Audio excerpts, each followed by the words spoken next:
Today we are checking out the scariest kid movies. I'm not gonna lie. Let's get straight into it and let's see if we agree or disagree. Let's go. Coraline is just one of those movies. This movie is extremely memorable. The first time I watched it, I was in the 3rd grade. And I'm not gonna lie to you, much like everything else back then, I didn't know what was going on. I loved every part of it. The stop motion animation, the Alice in Wonderland vibe, the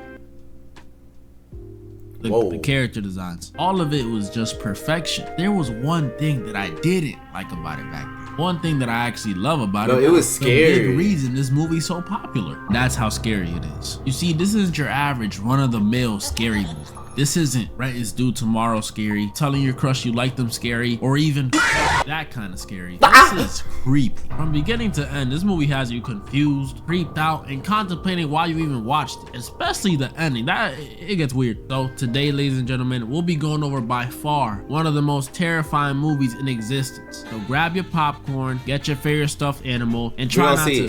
So the first thing we open up to is a disturbing voodoo looking doll being made by a mysterious hand. Ooh, creepy. And then we see it get sent off into space or sky, or I don't know how this works. And you're probably wondering, who is that hand? And to that I say, why would I tell you, dummy? Then we cut to this beautiful home called the Pink Palace Apartments. It's located deep in the mountains, in the middle of nowhere, and oh my goodness, does it suck. Look how gray it is. No joke, this is how it feels to live in New York sometimes. They got a blue Russian man dancing on the roof, an obese lady downstairs. Look, she even got the stair elevator thing, you know, that thing. We see a family moving in who are clearly not that good of people. Either that or they're broke, because they gave the mover a freaking $1 tip. What are you supposed to do with that? Buy in Arizona? And this is the family of no other than Coraline, our main character. He has blue hair, likes to explore, and honestly can make a lot better decisions. I'm not gonna lie, when I first watched this movie as a jit, this movie scared the crap out of me because I didn't understand the lore behind it. But now that I understand the lore behind it, it's not that scary. But she's 11 years old, so I digress. We see her get scared by this harmless little black cat, like so relatable. Then we see her meet the only other kid in this movie. Well, the only other kid that we see alive. Why were you born Whitey? Which is a hideous name. Your mommy and daddy definitely don't love. He tells Coraline that his granny owns the Pink Palace, and normally she doesn't rent to people with kids, which is very suspicious if you ask me. Why were you born runs home and Coraline gets a rash on her hand. Then we cut back to Coraline's home where she's bored out of her mind. And this is where we meet Coraline's parents, who when I was younger, I thought were terrible parents. But nah, they're just trying to put money on the table and Coraline is constantly bored. They are struggling. That explains why they gave bro a $1 tip. They can't even afford to give him a $2 tip. Like, look at the mom. She literally has a neck brace on because he got into a car accident on the way up there. So you know that cost him some money. Then look at this fridge.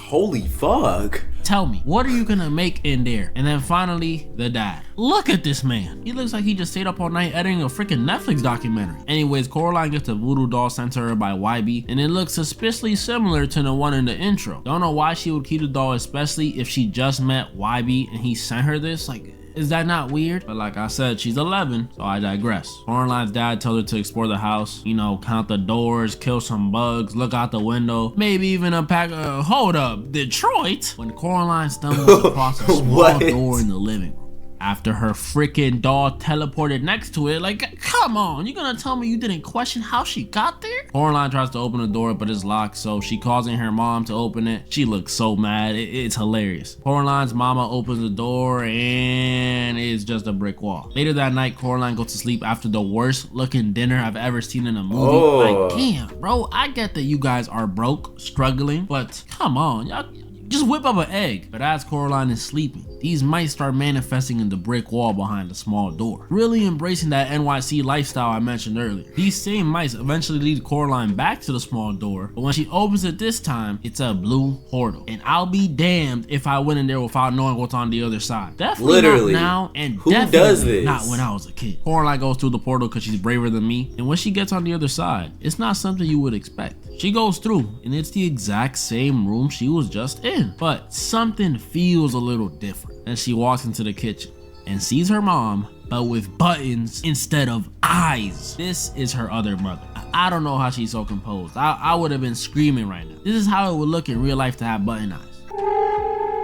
Oh, hell no. Yeah, no, I'm breaking down in tears. So the other mother was actually whipping up some dinner for Coraline, which is pretty convenient considering the other stuff that she had to eat. It's almost like she knew. And while she waits for dinner, Coraline meets the other father. Coraline's other father is an interesting character because he's a king. So he sings a song for her and then dinner is ready. Hey, I can't lie, this food looks finger licking good. It even had a little gravy tray and then bro, that shit looks so this world isn't good, so bro. bad. Coraline heads to bed where she has stuffed animals that talk, bugs that talk, pictures of people talking. Wow, this dude is hideous. Coraline goes to sleep and sadly wakes up back to a no gravy train having reality. On the bright side though, her rash is gone. Bad side, door is closed, and her parents are not believing a single word that she says about the other world. Her mom sends her to go meet the neighbors downstairs, but before she does that, we meet the dancing blue Russian man, Mr. Babinski. I always fuck with this nigga, bro. I was suspicious since the mice came from his apartment, but he actually warns Coraline, telling her, Caroline, the mice. Jumping mice? The mice said do not go to little door. They said it is dangerous. Here, heartbeat. Coraline goes downstairs where she meets Pink and Forcible. My goodness, are these two a lot? First of all, they have like 18 dogs. They argue over everything. And later in the movie, whoa.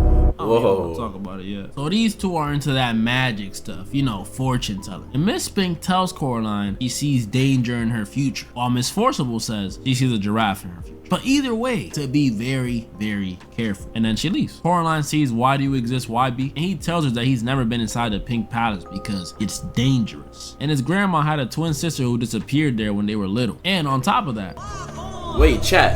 If it's just me, or why is there this white thing? Hey, whatever. Let it go. very suspicious indeed. Must be the giraffe. Later that night, we see Coraline leave out some cheese for the mice, who again lead her back to the portal, and again she sees the other mother, who's again whipping up some dinner for her, and she sends Coraline to go get the other father because he's as hungry as a pumpkin. And when Coraline goes outside, she sees this beautiful garden. I mean, it's magnificent. This I don't know movie if is Coraline's good, that though. dark, my boy. After dinner, other mother introduces Coraline to mute YB, and he can't talk. Coraline, is that not weird? Coraline and mute YB go watch a show hosted by Butt and I, Mr. Babinski. It's nice, it's fun. Coraline goes to bed with 3 people watching her. I don't know how she does this. He wakes up back to the terrible reality, and when she runs to check the door this time, it's locked.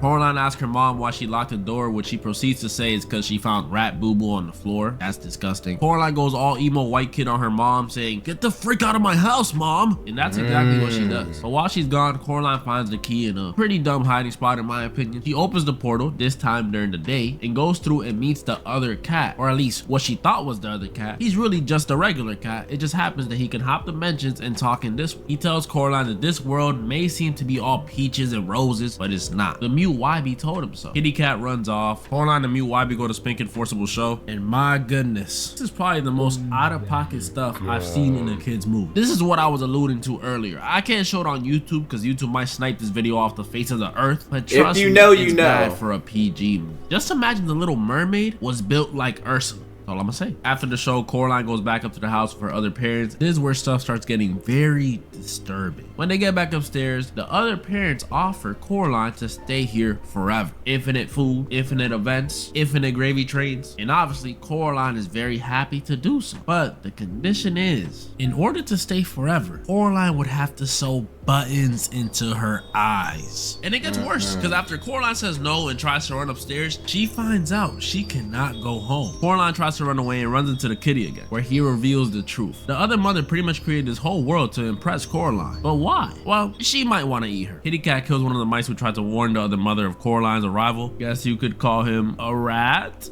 That shit was fucking ass, bud. Get it together, buddy.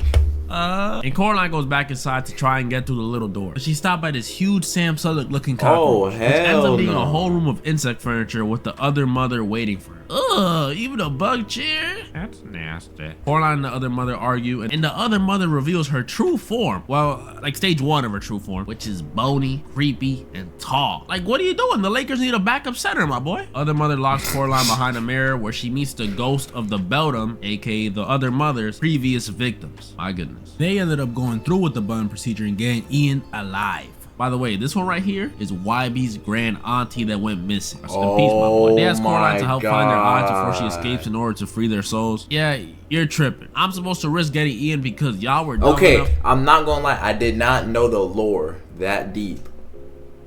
I did not know the lore was that deep. To put buttons into your eyes? The Pilgrim Kid, I'll cut you some slack. Life must have sucked back then, I know. This time in your life must have been the Salem witch trials. Coraline agrees to help the kids when she's suddenly pulled out by these mysterious hands, which just ends up being the mute YB, whose mouth got freaking sewn into a smile on some Joker stuff by the other mother. Oh That's my messed God. up. He helps Coraline escape back through a little door, sadly unable to escape himself since he's made out of sand. Rest in peace, my boy Mute YB. Coraline gets on the other side, locks the door, and she's finally home. But the house is empty. Then she hears the doorbell ring, opens it, and it's "Why were you conceived, YB?" Coraline tells him about everything that's happened, and he's pretty much like, yeah, she's crazy. Coraline's parents are missing, so obviously she goes to the incredible Spink and Forcible for some help. That's where they give her a handy dandy crystal that you could look through. That'll be important later. Coraline cries herself to sleep like a baby.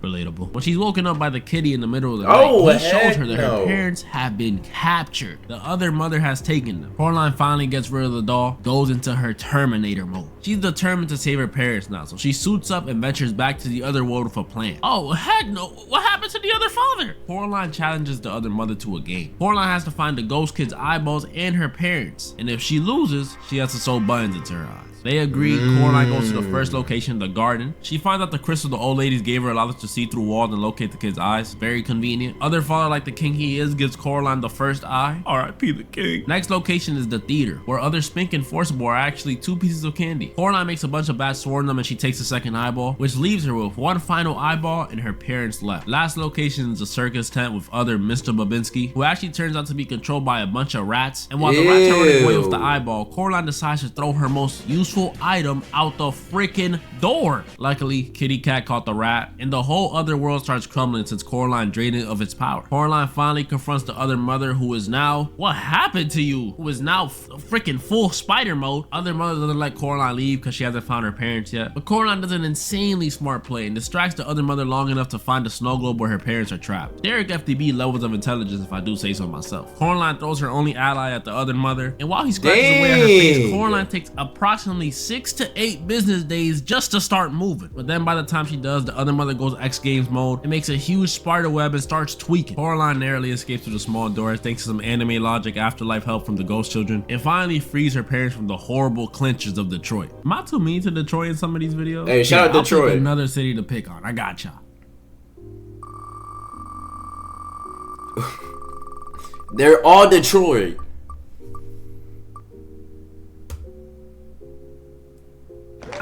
The wheel spoke, guys. It's out of my hands. Coraline's parents don't actually remember anything, so Coraline's the only one who knows anything that happened. But it's not over yet. Later at night, after having a dream with the 3 ghost children, they tell her she's still in danger and has to get the key as far away as possible. So Coraline decides to go take it to the well, and right as she's about to drop it in there, the other mother's hand comes out of nowhere from the top rope and starts scrapping with Coraline. But luckily, our boy, why did your parents have to meet YB, comes out of nowhere and grabs the hand, helping Coraline smash it and throw it into the well. The movie ends with Coraline and all her okay, working buddy. on the garden, and we finally get to meet Wyborn's granny. This movie teaches you appreciation, because it's way better to live with the parents that you may argue and fight with than to have a beautiful fantasy world where you get stupid amounts of food and whatever you want, but in exchange, you gotta sew buttons into your eyes.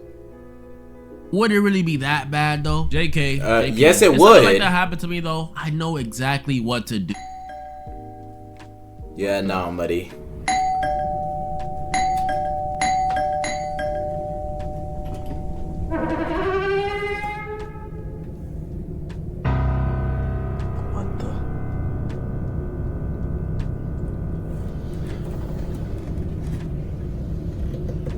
Oh, heck. Look like this.